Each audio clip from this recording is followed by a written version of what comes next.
politics is so interesting. It's so messy. I mean, obviously I'm a Trump supporter. I believe in Trump. I like DeSantis and the things he did. I'm not going to choose between Trump or DeSantis. I think if one of them won, if any of them won, it would be fantastic for the world. I think YouTube taking a back step is actually extremely important symbolically. It'd be interesting to see if they keep that up post this election, seeing what happens with this election. That'll be very interesting. But I think it's certainly a massive symbolic step back. I remember when I got canceled, nobody talked about Rumble, nobody talked about Kick, nobody talked about, even you guys, Valuetainment, no disrespect, you were a lot smaller then than you are now. Of course. It's crazy how fast alternatives have popped up. And I'm only saying this because I do feel like I literally said, I remember my exact words, I said, there's pressure behind the dam, everyone's tired of it, all it takes is a crack. And when there's a crack, there'll be a flood. And the crack in the dam will be a man who is more famous once he's canceled than he was before he was canceled. That's what I said. Now they're trying to put me in jail, which is making me more famous again. I'm not saying it's all because of me, but I'm saying there's definitely a public consciousness switch where the arbitrators of truth are having to backstep now. They've overused their power. They overstepped their power exactly like we said they would. And now they're allowing open discourse. So I hope that America has a free and fair election. That's what I'm praying for. I think every country should have a free and fair election, especially when we're going to fly fighter jets and drop $500,000 bombs on farmers who've never made $5 in their day under the guise of democracy. If we're going to bother to do that, then we should at least have a democracy ourselves. So I think a free and fair election will be interesting. And I think the will of the people should be done. And that's how America was built and founded, and that's what I would like to see. And I do think that America does lead the public consciousness overall as a whole. I know what you're saying about me being over here, but I do think that which side wins does have an overreaching effect overall on the entire planet. America is still the most powerful country on earth. It'd be very interesting to see what happens in 2024, we'll put it that way. I have no idea. Dream with me for a second. I have no idea. If you were president of the United States, Andrew Tate, what would that look like? I have no idea what it'd be like to be president, but I have a feeling what Putin said about the presidents might be true. Did you ever see what Putin said? Yes, 8 years they come and go. Yeah, I've seen 3 presidents. I've seen a lot of presidents come and go, and they all come with these grand ideas. But once they get in office, the people with the briefcases and the dark suits come in and sit them down because of the strong bureaucracy inside of the United States and explain to them how things are done. And they never seem to get their ideas done. They never seem to do the things they said they were going to do. You include Trump in that? I think Trump tried his very best to resist that, and that's why he's in the situation he's in. That's why they're taking him to court for no reason. That's why he was Matrix attacked. I mean, if Trump, okay, let's cut the guard. I'm going back to jail anyway, probably with this Matrix stuff, and try and kill me anyway. They probably are. If Trump's situation isn't a Matrix attack, what is? What did they just hit him with in New York? Some defamation for defending himself against a lie? If that's not a Matrix attack, tell me what is possibly else. Anyone who's sitting out here who actually truly believes that the Matrix doesn't exist has no idea how the world works. The media machine and the legal system work hand in hand to try and slander people's name and convince the populace enough that they're guilty so there's no revolt, so they can hit them with a guilty plea. They've already decided before all of it. It's all a plan. This many months of negative news, then we'll hit him with this, we'll get him guilty for this, and with this many months of negative news, the populace will probably swallow it. It's garbage. It's a Matrix attack from head to toe. Well, Trump's lucky because he's a bit older, so Trump will try and outlast him. They'll wait. My problem is I'm a bit young, you know? And I also think the reason I feel particularly at risk, and I say these things on podcasts to protect myself, and I don't want anyone to think I'm paranoid or crazy, because I really don't believe I am. The reason I think I'm particularly at risk is for the thing you just said. It's the masculine youth who are my fans. It's the 11-year-olds, 12-year-olds, 15-year-olds, 16-year-olds. They are the future of the world. They're the people you want to go and die in a ditch. They're the soldiers you need. Those are the people you need psyoped. You need them psyoped. You can't have a bunch of men who aren't psyoped. Mm-hmm. That's when you lose control of everything, when the men don't listen anymore. And they're all listening to me. And I'm teaching them things like God, religion, personal responsibility, accountability, discipline. And everyone's saying, well, why are they attacking Andrew for just telling the truth and making me go to the gym? Because when you have these things, when you have accountability and discipline and personal responsibility, you have a barrier, you have a parameter, you have a no, you have a limit. They don't want you to have a limit. None of the men are allowed limits. We must accept whatever we are given from our relationship with our woman, from the government, from our job. We're just the slaves. We're the backbone of the tax bracket. We just have to shut up and pay our taxes. As soon as we have limits, they have a problem. That's why they dislike the things I teach. What do I really say? What do I really teach young kids that's genuine dangerous? What do I say? Go to the gym, stick up for yourself? Stick up for yourself, go to the gym, you're allowed an opinion. Educate yourself, be smart, work hard, believe in things, believe in yourself. Have friends, have strong friends around you. Don't listen to dishonest men or dishonest women. It's not misogynistic to say dishonest people. Non-gendered should be anywhere near you. You should have standards for who's your friend, standards for who you have relationships with romantically, whether you're gay or straight. You should have standards. Telling men to have standards is now wrong think, because as soon as men have standards, they lose control. They don't want any man to have any standard on anything. They want to come along and say, no, you need the 8th injection, take it. That's all they want. But also, you can't have an opinion on any kind of differences or differentiation without them now calling you a misogynist. If I believe a woman is better at raising young children than a man, I would never drop my child off to a nursery run by men.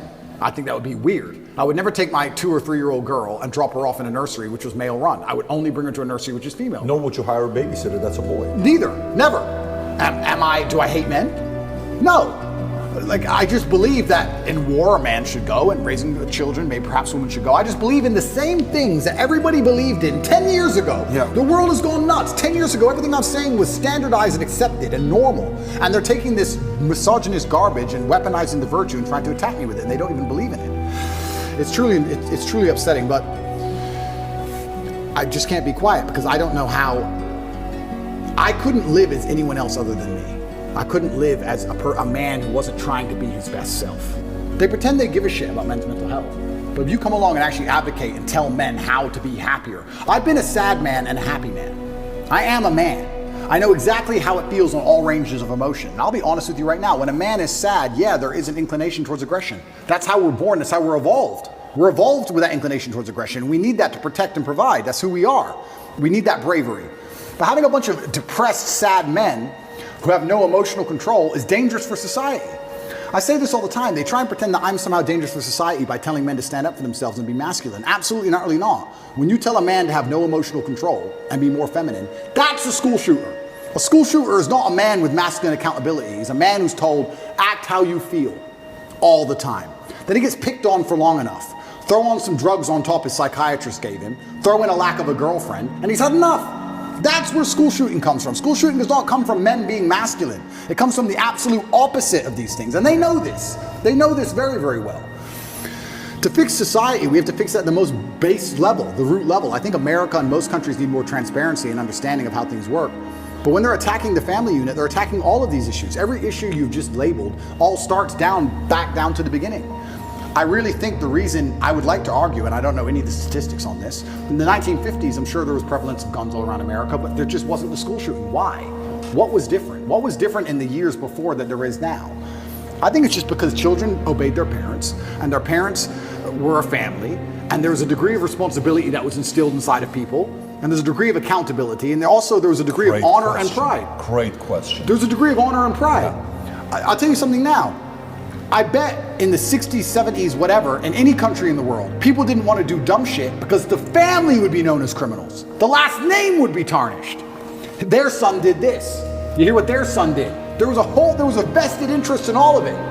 Now you have a school shooter who's going to go out there, be a piece of shit and kill people, and then their parents are on TV, well, yeah, he was failed by the system. They don't even feel any shame. It's unbelievable. If one of my children or someone close to me did something that heinous, I would be disgusted. I would apologize just for the name alone. There's no honor left. There's no pride left in the name. And this is what happens when you remove honor and pride from people. If you have no honor and no pride, nothing really matters. What matters anyway? It doesn't matter if you're out of shape. It doesn't matter if your kid's a piece of shit and a criminal. Nothing matters without honor and pride.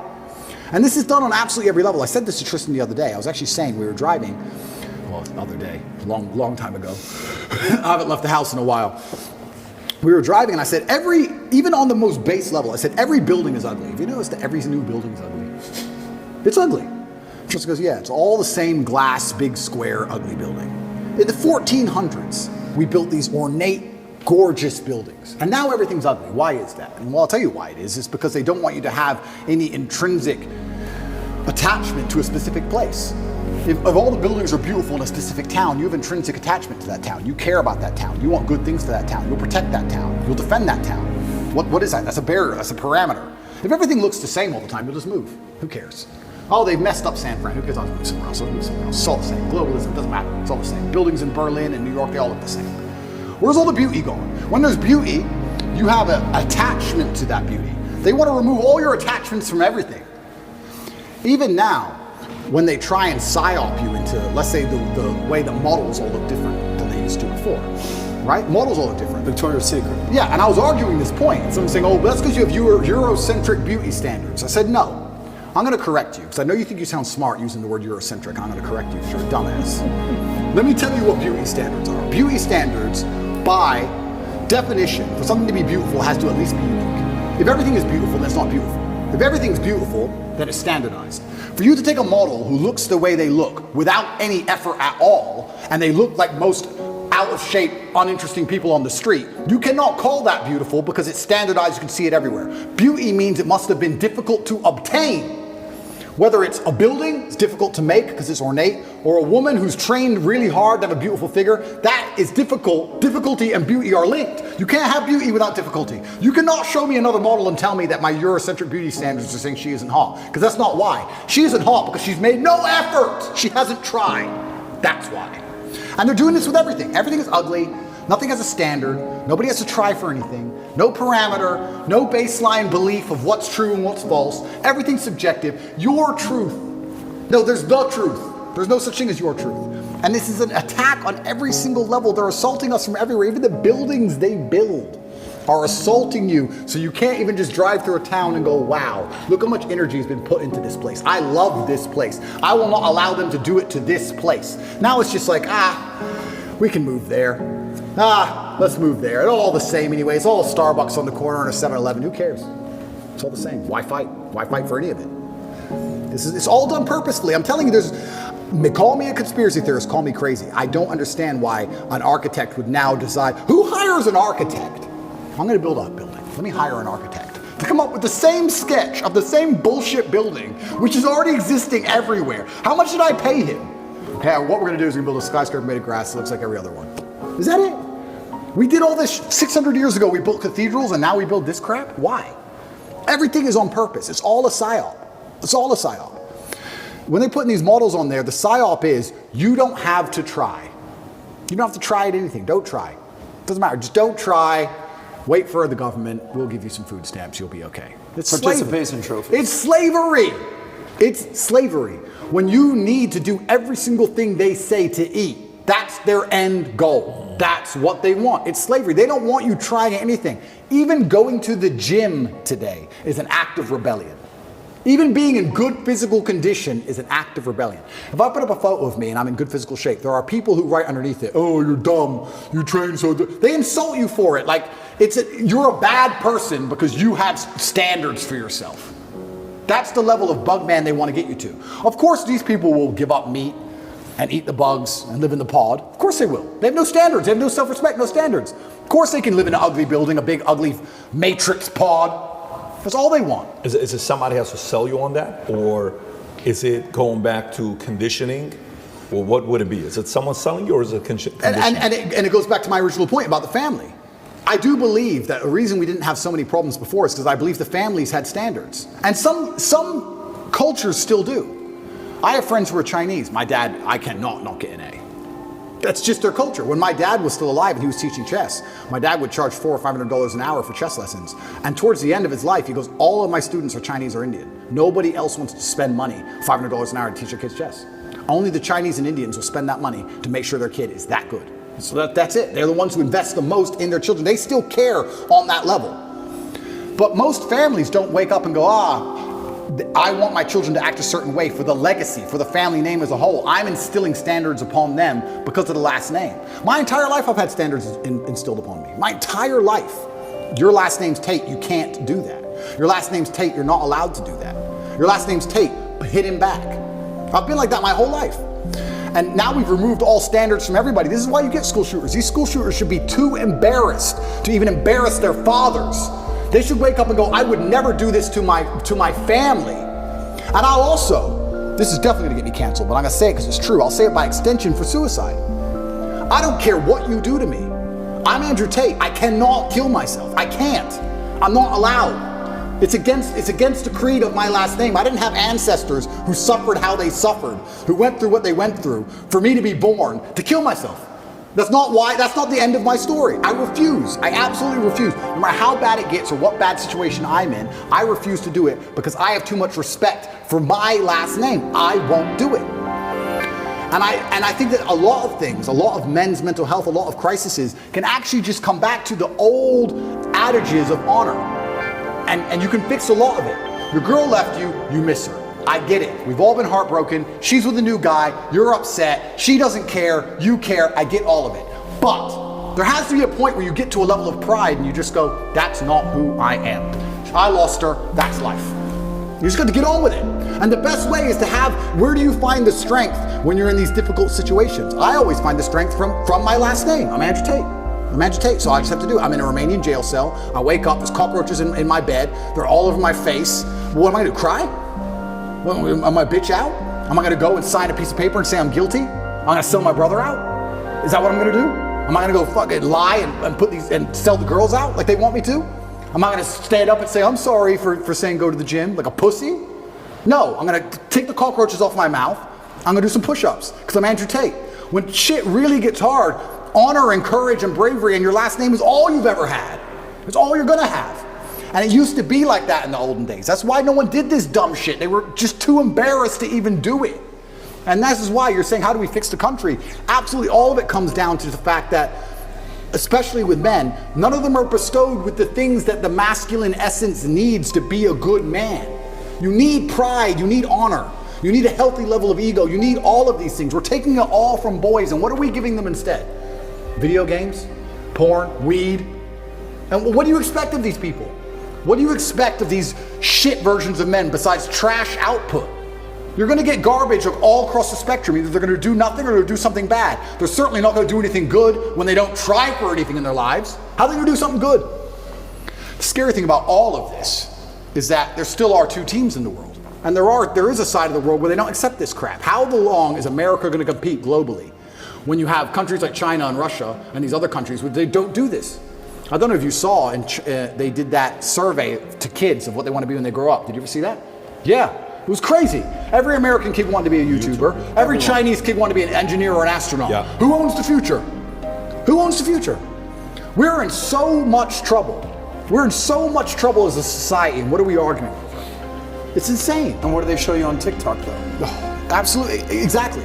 Yeah, I think the solution comes back down to family values, and that's a very difficult question to answer because it's across the entire spectrum, right? I do feel like it's almost a race to the bottom for men and women now in the modern society. I don't think women are being very good women. I don't think men are being very good men. And I think both of that is accelerating against each other, and it's a race to the bottom. How do you fix that? It's difficult. It's hard, and I still think one of the easiest ways to do that is God. I think if you bring back some degree of morality and some degree of standard to both sexes, I think things will start to get better. I can tell you right now, they talk about why does men not want to get married anymore. Men don't want to get married anymore. They come up with all these elaborate reasons. The main reason men don't want to get married anymore is because their girlfriend was with me for free. So why are they going to marry her? That's the bottom line of it. Why would you, a white dress means virgin. Marry who? A girl from the club who your friends have been with? You want to marry her?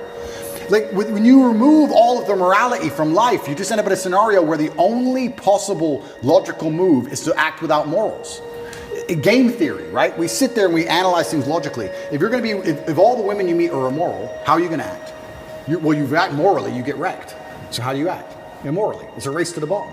We have to fix society as a whole, and it comes down to even the most basic things. The most basic things like female promiscuity, the most basic things like men sticking up for their last name, the most basic things like men having to be too honorable and too proud to be out of shape or be poor or not take care of a woman. I'm not just talking about women, I'm talking about men. Any woman who's with me, her life is fixed. That is my job. I'm Andrew Tate. I would be embarrassed to have a girl say, I'm Andrew Tate's girlfriend and have to work a job unless she wanted to. She can do anything she wants. She's my chick. You can have anything. You run the world now. You're with the top G. Anything you want is mine. I'll take care of you in every single way, but you must take care of me. I can take care of you financially and physically. You must protect me spiritually. You must do your job. It's a race to the bottom on both sides. And when you have two genders racing to the bottom and then a child is born, what do we expect from this child? Who's raising the child? The school, the TV, the internet? You trust these people? Look what they're injecting into them. So another thing that's very interesting, you talk about the 1950s, another thing that was different. In the 1950s, parents raised their kids. Who raises kids nowadays? School, internet, Twitch. How much time do you spend talking to your child compared to the programming they get from the Matrix? You're losing in terms of pure minutes. You're losing. You can't even control what your child sees in school anymore. You don't even know. And when you find out they do what they did in California, they're like, what? Most people don't even know this. You have children 15 years old, I've seen it on YouTube, arguing with their own parents, disagreeing with their own parents. The whole point of having children is to instill your values in them. I want my sons to be Andrew Tate. They must think and act and be like me. And for someone, I've had people say to me, what if they're not? If they're not, they're not. That's fine. But the whole point of me having them was my lineage. That's the whole point of me suffering to raise them was my lineage. Why would I raise them to be anything other than what I believe I should be and they should be? That's the whole point of it, and I'm proud of that. I'm not going to sit and apologize for wanting my sons to be Tates. I'm not going to apologize for it. I don't care what the school wants them to believe. They believe what I want them to believe because they are mine. But all of that's gone. So then we also talk about what's different between the 1950s and today. These kids are being raised by people who aren't their parents, and whoever's raising them clearly ain't teaching them anything good. It's teaching them, if you feel, act how you feel. You can't tell men that. It's dangerous. You can't tell men to act how they feel. You can't tell men to not have emotional control. You can't tell men to cry anytime they want. Because men don't just cry sad, they cry angry. They cry very angry. You don't want that. You have to teach them stoicism. You have to teach them all of these things. And it's all gone. And that's another thing that's difficult because I have two answers to this question. I have the arrogant answer, not the answer that I believe is I know helpful. the arrogant one. We'll do both of them. I'll give both. Yeah. The one I actually believe is helpful. This is where I think things like we discussed earlier, like the Klan comes into effect, right?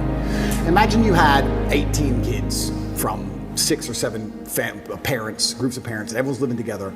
The family unit, the energy and the ethos and the merits of that particular clan is going to be so much stronger and difficult for the matrix to penetrate and break. Their best friends are the people they live with. The kids live with the other kids who believe the same as them. The parents all agree. When you're a clan, you're far more difficult to attack and assault. So I would say the first thing I would do if I was a parent of normal income, I would try and find other parents who agree with me, and try and find other people who are ideologically sound, and I'd make sure that our children are friends and they spend the most time with each other, and I would try for us all to go on holidays together, and I would also put in conscious effort to try and deprogram. I don't think many parents say to their kids, what did you learn today?